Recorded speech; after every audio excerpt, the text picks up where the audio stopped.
현재 중국에서 지금까지의 흐름과는 다소 상이하게 한국과의 좋은 관계를 언급하고 나섰습니다. 관영지 등에서는 한국과 중국은 불가분의 관계이며 양국 관계가 갈수록 좋아진다는 발언도 나왔으며, 여기에 엔터업계를 비롯한 각종 산업군에서는 중국의 한알령의 해제도 관측하고 있는 상황인데요. 여기에 중국은 실제 꽤나 구체적으로 한국과 관계를 개선할 의지를 보이고 있다고 합니다. 하지만 중국의 이러한 움직임에 속내가 존재하고 있으며 한국과 주변국은 이미 대비하고 있다는데요. 일각에서는 최악의 경우 중국이 파산할 수도 있다는 경고음까지 들려온다고 전해지고 있습니다. 현재 중국에서 이런 반응은 왜 나오고 있는지와 한국을 찾아 나서는지 궁금한 상황인데요. 우선 일단 중국은 실제 최근 북한과 러시아의 만남에 적지 않게 영향을 끼친 것으로 보입니다. 일단 블라디미르 푸틴 대통령이 북한에 방문했으며 이에 대한 긴장감이 크게 올라가고 있는 상황이죠. 게다가 한반도에서 다시 러시아 개입 가능성이 본격화되었다는 소식도 들려오는 모양새인데요. 그런데 이러한 상황에 뜻밖의 중국이 러시아의 뒤통수를 쳤다는 말이 들려오고 있는 것입니다. 우선 북한의 김정은 위원장은 평양의 공항에서 항상 지각을 많이 하는 푸틴 대통령을 초조하게 기다렸습니다. 김정은 위원장은 미리 공항에서 푸틴을 독대하려 단독으로 한참 기다린 것으로 파악되고 있으며, 이후 푸틴을 깍듯이 챙기고 러시아의 리무진 아우루스 상석을 양보하는 모습도 보였습니다. 김정은 위원장이 푸틴 대통령을 챙겨주는 모습은 그만큼 북한의 현 실상을 보여주고 있는데요. 현재 북한은 경제 위기는 물론 미국의 제재로 인해서 내부적으로 위기가 상당히 큰 것으로 파악됩니다. 문제는 러시아 역시 자국의 전쟁으로 위기가 발생해 북한을 통해서 서방을 견제하려 한다는 점으로, 이번 양 정상의 만남으로 한반도 땅에 러시아군이 직접 침투하는 가장 위험한 길이 열렸다는 점입니다. 북러 간 합의된 내용은 러시아와 북한이 상호 간에 침략 시 지원하겠다는 점입니다. 이는 마치 미국과 한국의 상호 방위 조약과 비슷한데 이것이 러시아를 통해 다시 발동되어 버린 것이죠. 물론 한국과 북한은 휴전 상태이지만 유사시에 러시아가 움직이면 골치가 아파지는 게 사실입니다. 안 그래도 러시아는 한반도 주변을 중국의 공군과 함께 영공을 넘나들면서 한국을 위협한 적이 있습니다. 또한 우크라이나를 막무가내로 쳐들어간 것만 보더라도 러시아의 군 위협은 매우 실제적인 것이죠. 하지만 이러한 북러 간의 움직임은 뜻밖의 중국 때문에 더욱 주선되었다는 말이 등장하고 있습니다. 이는 현재 중국이 북한을 잘 도와주지 않으며 러시아와도 관계가 애매해졌기 때문이라는데요. 러시아 전쟁 이후 중국은 줄곧 러시아 편을 들었고 양국 외교장관은 양국의 동맹을 과시하기도 했습니다.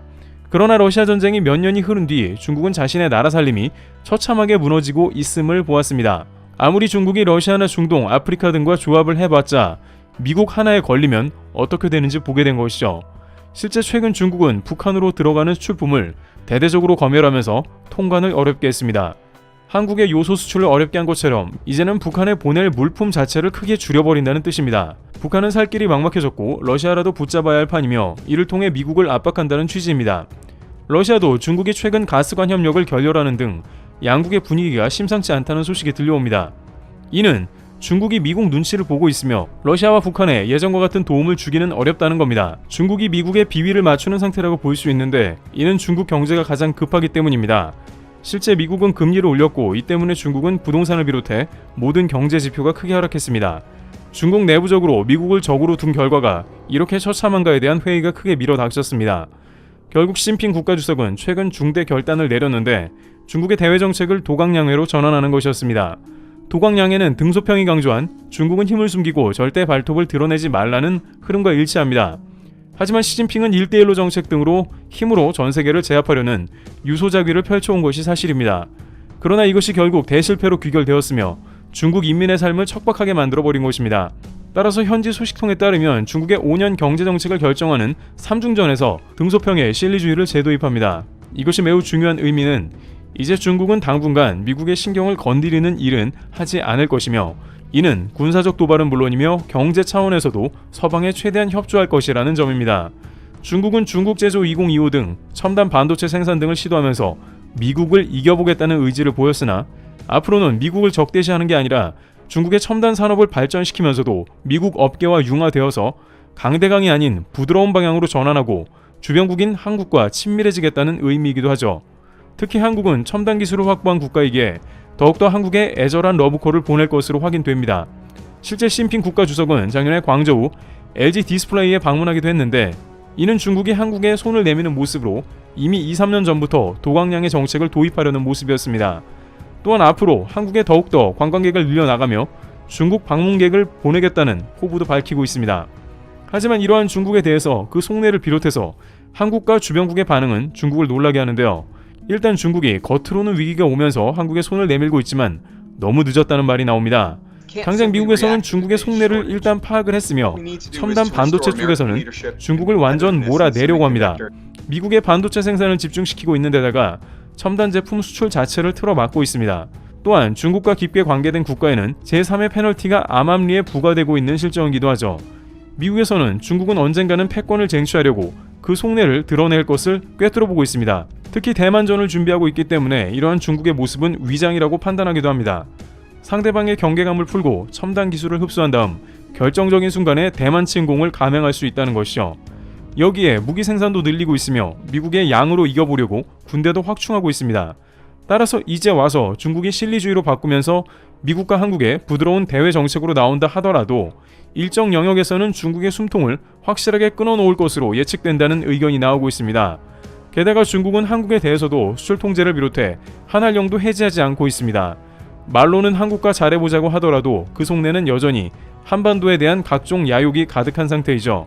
따라서 중국이 이제 와서 한국과 잘 지내본다며 대외 정책까지 바꾸지 않았냐고 해봤자 한국에서는 중국의 신뢰가 크게 떨어진 상황이고 국제적으로도 회복이 매우 느릴 것으로 보입니다. 중국 내부적으로도 이미 늦었기 때문에 한국 바지가랑이를 잡는 심정이라고 전해집니다. 이 기회를 통해서 오히려 한국이 방산을 비롯해 각종 영역에서 더욱 확장하는 기회가 될 것으로 보이며 많은 국가는 아시아에서 가장 대한민국을 신뢰하면서 더 많은 기회가 생길 걸로 보입니다. 이 가운데 잠시 한국에서 최근 들려오는 뜻깊은 소식을 전해드리고자 합니다. 최근 세계 각국에서 한국인에 대한 관심이 높아지고 있다고 하는데요. 얼마 전 해외 네티즌들은 한 통의 기사를 접하고선 한국인들이란 원래 이런가요? 라며 놀라움을 금치 못했습니다. 해외 여러 매체에 보도된 기사에 따르면 한국인들이 국가를 대신해 여러 국가에 파격적인 지원을 결정했다고 밝혔습니다. 의료 지원 프로그램 참가자 모집, 태극기와 함께 걸린 해당 기사는 한국의 의료기술을 통해 치료 및 수술을 지원하겠다며 이메일을 기입해 신청을 받고 있습니다. 다만 이 의료 지원 대상자는 지극히 한정되어 있었는데요. 1950년 발발한 6.25 한국전쟁, 참전용사 누구든 신청이 가능합니다. 한국행 항공편 숙박비 모든 치료 비용을 지원해 드립니다. 꼭 연락주세요. 이 한국인들은 현재 고령의 노인이 되었을 참전용사의 몸 상태를 생각하여 대규모 의료 지원 프로젝트를 약속한 것이며 한국을 지켜준 이 땅에서 그들을 뵙고 은혜를 보답하고 싶었던 것입니다. 심지어 이 기사가 송출되기까지는 한국인의 절실한 요청이 있었다고 알려지며 더욱 심금을 울렸습니다. 한국전쟁 정전 이후 한국 땅을 밟아보지 못했던 참전용사, 여전히 한국전쟁 참전 사실이 밝혀지지 않은 참전용사, 이 수많은 상황을 고려해 누구든 확인할 수 있는 언론이란 매체를 선택한 것이고 현재 각국의 한국 대사관을 통해서 해당 프로젝트를 전달할 계획임도 밝혔는데요. 그리고 이 파격적인 의료 지원 소식에 많은 이들이 정체를 궁금해했습니다. 대기업, 공식협회가 아닐까라며 궁금증을 자아냈죠. 하지만 놀랍게도 이들은 직원이 10명도 채 되지 않는 작은 소기업이었습니다. 인프레시는 비록 소기업이지만 이 소수의 인원들이 전달하는 기적은 가히 대기업 못지않다고 극찬을 받아왔습니다. 생활고를 겪는 에티오피아 참전 용사들이 시력을 잃어가는 걸 보며 비행기 타고 현지까지 가서 암 검진과 수술을 지원하고 전쟁 중 한쪽 다리를 잃어 거동이 어려웠던 필리핀 참전 용사에게 한국의 기술이 집약된 전동 휠체어와 의족을 착용해 주어 수십 년 만에 두 다리로 선 기적적인 순간을 선물해 주고 부산 참전용사가 생활고로 식료품을 절도한 일이 기사에 보도되자 서울에서 부산까지 달려가 손편지와 식료품, 생활비 선불카드를 전달하여 여러 지상파 뉴스에 보도되는 등 엄청난 일들을 이뤄냈습니다. 한국인의 정체성을 보여주는 기업, 여러 해외 네티즌들은 인프레시를 이렇게 칭하고 있습니다. 이 말은 고로 해외인들에게 한국이란 이미지가 그 호감인 것을 의미하며 이 기업을 통해 은혜를 보답할 줄 아는 한국인이란 이미지가 더 굳건해지는 것입니다. 실제 인프레시는 적자 속에서도 많은 시련을 이겨내며 후원을 이어오고 있기에 한국전쟁의 진심인 기업으로 익히 알려져 있기도 합니다. 지금 이 순간에도 인프레시는 일상 속 역사와 함께하고 있습니다.